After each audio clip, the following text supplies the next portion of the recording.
आज से हजारों साल पहले, जब ये दुनिया शक्तियों से समृद्ध थी, जादू धरती पर नदियों की तरह बहता था। तब फलता फूलता था इतिहास का सबसे बड़ा और रहस्यमयी माहेशमती साम्राज्य। ये कोई साधारण राज्य नहीं था। यहाँ हवा में तंत्र मंत्र की शक्ति गूंजती रहती थी। विशाल कायबाज नीले आकाश में उड़ते थे। माहेशमती साम्राज्य के शासक महाराजाधिराज मगाधीश के न्यायपूर्ण शासन में चारों ओर खुशहाली और शांति थी, जहां आश्चर्यजनक ताकतों वाले योद्धा रहते थे। पर इस साम्राज्य का सबसे ताकतवर योद्धा था यहाँ का 20 साल का महेंद्र सिंह विद्रोही। महेंद्र सिंह सबका प्यारा, सबका दुलारा और सबका रक्षक था। माहेशमती की जनता उस पर जान छिड़कती थी।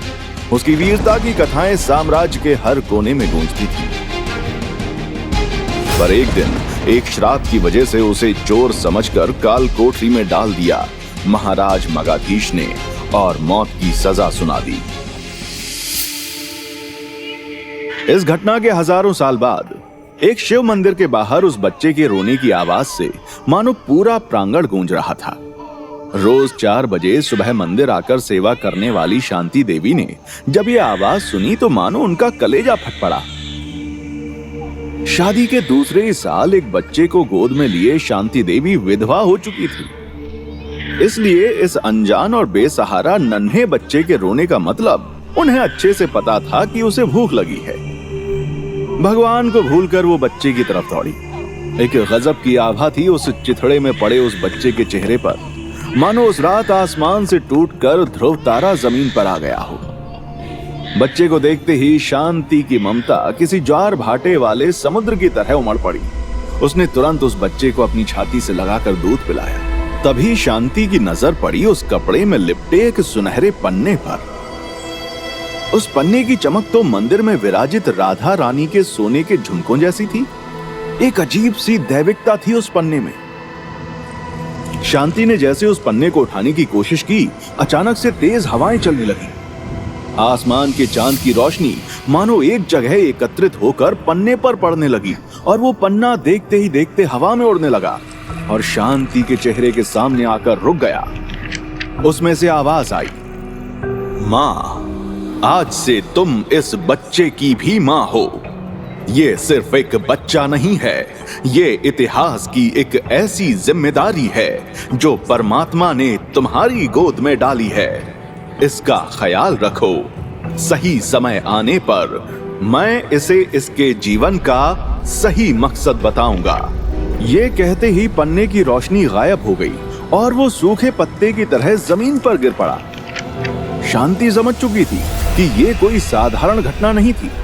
वो बच्चे को और उस पन्ने को लेकर घर चली आई। देख सत्तू, तेरा छोटा भाई आया है। शांति ने जैसी अपने बड़े बेटे सत्यम उर्फ 3 साल के सत्तू को आवाज लगाई, वो किसी रेलगाड़ी की तरह भागता हुआ मां से आ लिपटा। इस नए बच्चे को देखकर उसकी आंखें ऐसे खिल उठी मानो कोई बिछड़ा यार मिल गया हो। देखते ही देखते दोनों बच्चे बड़े होने लगे और साथ में पूरे कप्तानगंज में बढ़ने लगी उनकी शरारतों की कहानियां। देख शांति, समझा दे अपने बेटे को, मेरी बंधी गाय खोल के भगा दी दोनों ने।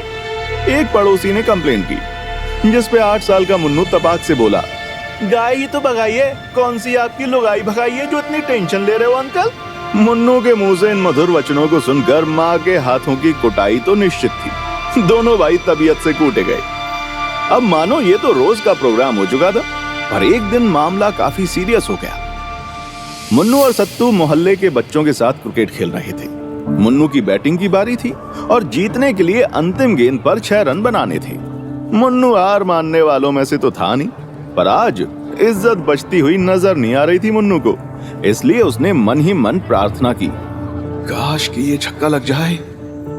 जैसे ही मुन्नू ने सोचा, उसके बल्ले से बिजलियां कौंधने लगी। सब डरने लगे और जैसे ही उस बल्ले ने आती हुई गेंद को छुआ, वो बॉल सनसनाते हुए किसी रॉकेट की तरह मानो अंतरिक्ष की तरह उड़ान भर चुकी थी और मुन्नू के हाथ में पड़े उस बैट की धज्जियां उड़ चुकी थी। सिर्फ हैंडल हाथ में रह गया था। ये नजारा गांव वालों ने सिर्फ फिल्मों में देखा था। इसे हकीकत में देखकर मानो सब हिल गए। ये जादू हुआ कैसे? लोग तरह तरह की बातें करने लगे। इतनी ताकत कहां से आ गई इस बच्चे में? अरे मुझे तो लगता है ये कोई काला जादू का खेल है। अरे भाई, मुझे तो पहले से ही शक था। इसकी माँ इसे किसी तांत्रिक से लेकर आई है। नन्ही उम्र में ये ताने सुनकर मुन्नू सहम गया, पर ये देखकर सत्तू कहाँ चुप रहने वाला था। अबे चमन चिंदी चोरों, भूत की औलादों, अगर किसी ने मुन्नू को कुछ कहा तो खोपड़ी की खटिया में खटमल छोड़ देंगे, छाती पर बैठ के गर्दन मरोड़ देंगे, माँ कसम दोनों आंखों की ट्यूबलाइट फोड़ देंगे। सत्तू ने धमकी तो दे दी, पर बात ज्यादा दिन तक दबने वाली नहीं थी। कुछ दिन बीत गए। लोगों के दिमाग से बात लगभग निकल ही गई थी कि होली पर एक और कांड हो गया। जब मोहल्ले के कुछ बड़े लड़कों ने अपनी धाक दिखाते हुए मुन्नू और सत्तू को नाले में फेंकने की कोशिश की, तो अचानक से मुन्नू में गजब की ताकत आ गई और उसने खुद से 3 फीट बड़े लड़के को ऐसे पटका कि उसकी 14 हड्डियां टूट गई। मुन्नू खुद हैरान था कि अचानक से उसके पास इतनी शक्तियां कहां से आ जाती हैं। पर इस घटना के बाद धीरे धीरे पूरा मोहल्ला मुन्नू और उसके परिवार पर काला जादू के इल्जाम लगाने लगा, जिससे उसका जीना मुश्किल हो गया और शांति को अपने बेटों को लेकर शहर बदलना पड़ा। मुन्नू ने उस घटना के बारे में कई बार माँ से पूछा, लेकिन माँ ने हर बार बहाने से बात टाल दी, क्योंकि पन्ने ने उनको कहा था कि समय आने पर वो खुद मुन्नू को सब कुछ बताएगा। इस जानकारी से अनजान मुन्नू इस जिंदगी और दुनिया को अपना सच मान बैठा था। जैसे जैसे मुन्नू बड़ा हुआ और 18 साल की उम्र में उसने कॉलेज की सबसे खूबसूरत लड़की रिया को देखा, वैसे ही भावना और इच्छाओं ने मुन्नू के दिलों दिमाग पर ऐसे आक्रमण कर दिया जैसे कोई दुश्मन देश रात के अंधेरे में पूरे दल बल के साथ कब्जा करने के लिए आक्रमण करता है।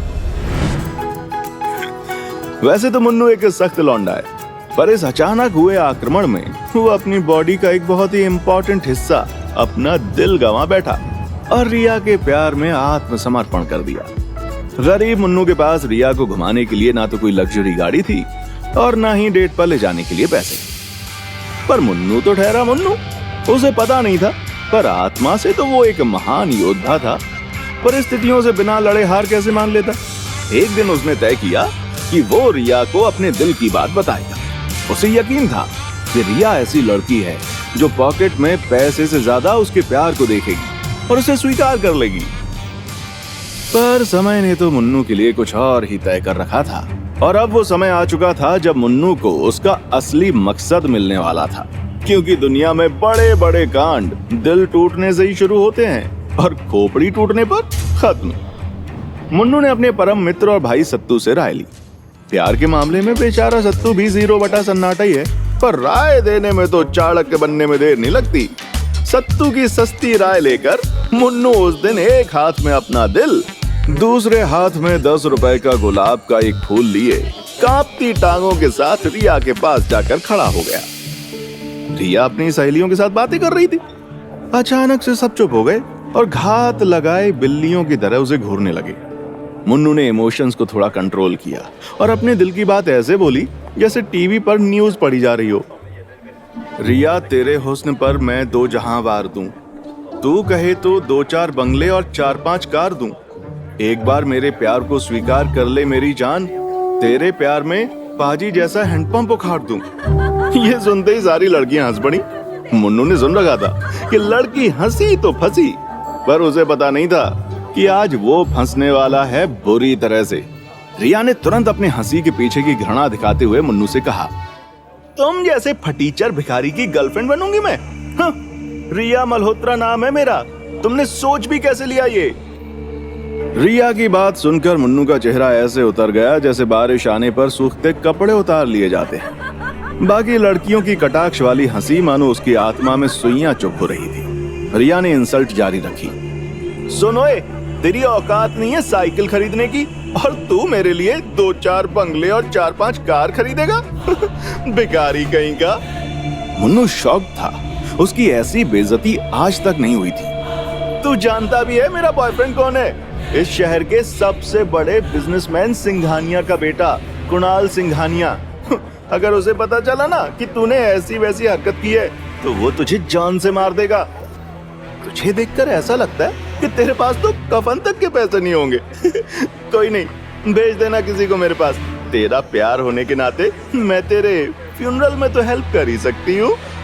ये सुनते ही मुन्नू के दिलो दिमाग में मानो परमाणु विस्फोट हो गया हो, जिसकी वजह से उसके सपनों का महल मलबे में तब्दील होकर आंखों से बहने को तैयार है। पर मुन्नू इतना कमजोर नहीं है। वो अपने कंधे पर अपनी इज्जत की लाश को ढोता हुआ रिया को बिना कुछ कहे वहां से चला आया। अबे गलती तेरी थी। मेरी दी हुई कविता को सही रोमांटिक अंदाज में बोला होता ना तो वो कभी मना नहीं करती। अपने कमरे में बैठे सत्तू ने सांत्वना देते हुए मुन्नू से कहा। उस समय मुन्नू को लगा कि अगर बाय चांस सत्तू उसका भाई नहीं होता तो वो उसकी खोपड़ी तोड़ देता। मुन्नू के अंदर मानो तूफान सा आया हुआ था। अबे यार सत्तू, आज तक हमारी बहुत बेइज्जती हुई है, पर इतनी बड़ी बेइज्जती बर्दाश्त नहीं हो रही बे। ये गरीब होना बहुत बड़ी बीमारी है। अब कुछ तो करना होगा अमीर बनने के लिए। हाँ, अब तू देखना, ठुकरा के मेरा प्यार वो मेरा इंतकाम देखेगी। मुन्नू अपनी फ्यूचर प्लानिंग सत्तू से शेयर कर ही रहा था कि अचानक दरवाजे पर नॉक हुआ। मुन्नू ने जाकर दरवाजा खोला तो देखा कि रिया का बॉयफ्रेंड कृणाल दरवाजे पर खड़ा हुआ है। मुन्नू कौन है यहाँ? कृणाल ने पूछा। मुन्नू उसे पहचानता नहीं था, इसलिए उसने भी तैश में जवाब दिया। अबे मैं हूं बे, क्या काम है? इससे पहले मुन्नू कुछ बोलता, उसने देखा 3-4 गुंडे अपने हाथ में हथियार लिए दरवाजे के अंदर धड़ल्ले से घुसे और मुन्नू को पकड़ लिया। माँ शांति ने जब ये देखा तो वो भाग कर आई। क्या बात है, क्या चाहिए आप लोगों को? छोड़ो मेरे बेटे को। शांति ने सख्त लहजे में पूछा। तेरे मुन्नू की जान। कृणाल की ये बात सुनकर सब हक्के बक्के रह गए। कृणाल ने अपनी कमर से गन निकाली और मुन्नू पर तान दी। तो तेरी हिम्मत हुई मेरी गर्लफ्रेंड को प्रपोज करने की? हाँ, ये देखकर माँ गिड़गिड़ाने लगी। नहीं, छोड़ दो मेरे बेटे को। इसने जो भी गलती की है मैं माफी मांगती हूँ। आज से ऐसी गलती नहीं होगी। माँ को गिड़गिड़ाता देखकर मुन्नू अपने आप को अंदर से धिक्कारने लगा, क्योंकि वो कुछ नहीं कर पा रहा था। गलती तो तब होगी ना जब ये जिंदा बचेगा। इसे तो आज सबक सिखाना ही पड़ेगा, ताकि बाकियों को भी मैसेज जाए कि कृणाल सिंघानिया की गर्लफ्रेंड को प्रपोज करने का अंजाम क्या होता है। ले चलो उसे। कृणाल ने इशारा किया और उसके गुंडे मुन्नू के दोनों हाथों को पकड़ के वहां से घसीट कर ले जाने लगे। तभी माँ झपटी और कृणाल के हाथों से गन छीनने की कोशिश करने लगी। सत्तू ने भी दूसरी तरफ से आकर कृणाल पर हमला कर दिया, जिससे कृणाल हड़बड़ा गया और उससे गन फायर हो गई और गोली सीधी माँ के पेट में जाकर लगी। माँ की ऐसी हालत देखकर सब सन्न रह गए। माँ! मुन्नू की जोरदार चीख कान फाड़ देने वाली थी। कृणाल और उसके गुंडों ने भी ये नहीं सोचा था कि ऐसा कुछ होगा। इस शौक में मुन्नू गुंडों के हाथ से छूट गया और मुन्नू भागकर माँ के पास पहुंचा। माँ, माँ, तू ठीक तो है माँ? माँ को घायल देखकर मुन्नू के अंदर गुस्से की आग जलने लगी और देखते ही देखते उसे लगा जैसे उसके अंदर चिंगारियां सी कौंध रही हैं। उसे अपने अंदर ऊर्जा की ताकत महसूस होने लगी और उसने कृणाल के मुंह पर एक मुक्का जड़ दिया।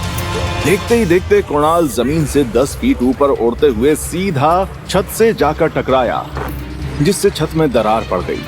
मुन्नू अपने अंदर इस असीम ताकत को देखकर खुद हैरान था। ये सब देखकर कृणाल के गुंडों ने मुन्नू और सत्तू पर हड़बड़ा कर गोली चला दी। मुन्नू गोली को सत्तू तक पहुंचता हुआ देख रहा था। वो सत्तू को बचाने के लिए कूदा, पर उसे पता था वो सत्तू तक नहीं पहुंच सकता। सत्तू नहीं! मुन्नू अपनी कोशिश में हारने ही वाला था कि उसे लगा जैसे उसके आसपास सब कुछ रुक गया है। तभी पूरा कमरा मानो एक दैविक रोशनी से जगमगा गया। मुन्नू हैरान था। उसने देखा कि माँ के संदूक में से सूरज सा जगमगाता हुआ एक सुनहरा पन्ना हवा में उड़ते हुए उसकी तरफ आ रहा है। मुन्नू, अब समय आ चुका है। पन्ने से आ रही आवाज सुनकर मुन्नू हैरान हो गया। कौन हो तुम? और ये सब क्या हो रहा है?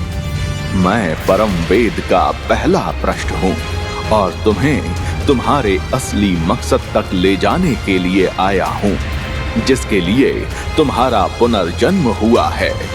पन्ने की आवाज सुनकर मुन्नू भौचक्का रह गया। अबे क्या पुनर्जन्म? मेरी माँ और भाई खतरे में, मुझे कहीं नहीं जाना, पहले इनको बचाना है। इन्हें बचाने के लिए तुम्हें खुद पर लगा श्राप मिटाना होगा। तुम्हें माहेशमती जाना होगा।